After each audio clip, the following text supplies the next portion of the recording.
One of the best ways to detect breast cancer is through a mammogram. The screening tool can find cancer when it's at an early stage and often even before you can feel a lump.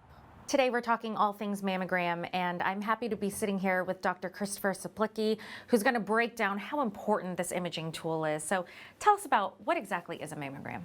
Sure, and thank you for having me. Yeah. So a mammogram is basically a low-dose X-ray of the breasts where we're looking specifically for early signs of breast cancer. The importance of mammography is simply that it saves lives. When should a woman start getting her first mammogram? And if she has family history of breast cancer, should she go sooner? The most common recommendation is that a woman starts at age 40.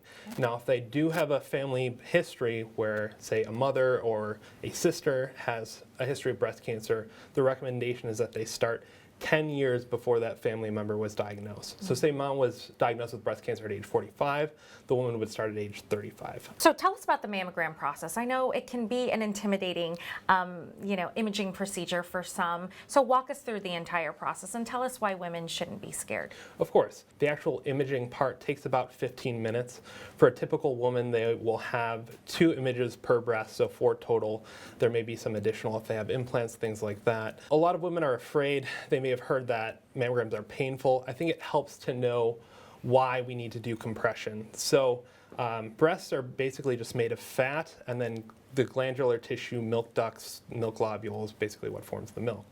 So our goal is to sort of spread out that tissue and be able to see through it to see if there's any small cancers hiding within. Our mammography techs are specially trained for these images, so they'll help position the woman as best that they can. You know, some people have frozen shoulders, it might be a little more difficult, but all of our techs will work with you to kind of optimize the images and make sure that we can sort of get the most tissue to screen. And so tell us about, from your position as a radiologist, what are you looking for once you get these images? So the 2 main things that radiologists look for would be calcifications, which are bright white dots on the mammogram.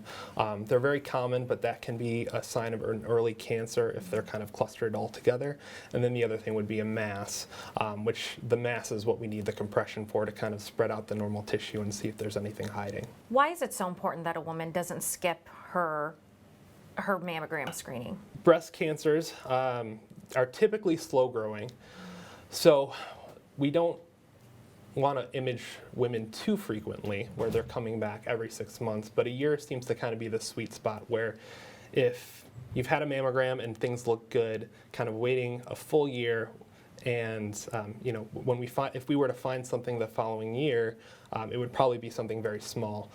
When we start to wait 2 years, 3 years, they start to get quite a bit larger to the point where they may have spread to the lymph glands or even further. So we want to catch things when they're small and treatable. We're finding cancers that are pea-sized instead of waiting for a woman to feel the lump when they're golf ball size or larger.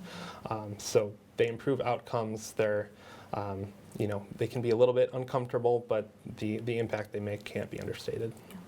Excellent advice. Thank you very much, Dr. Saplicki, for the advice on the mammograms, and we hope that everyone gets their annual screening. Thank you for having me. Thanks.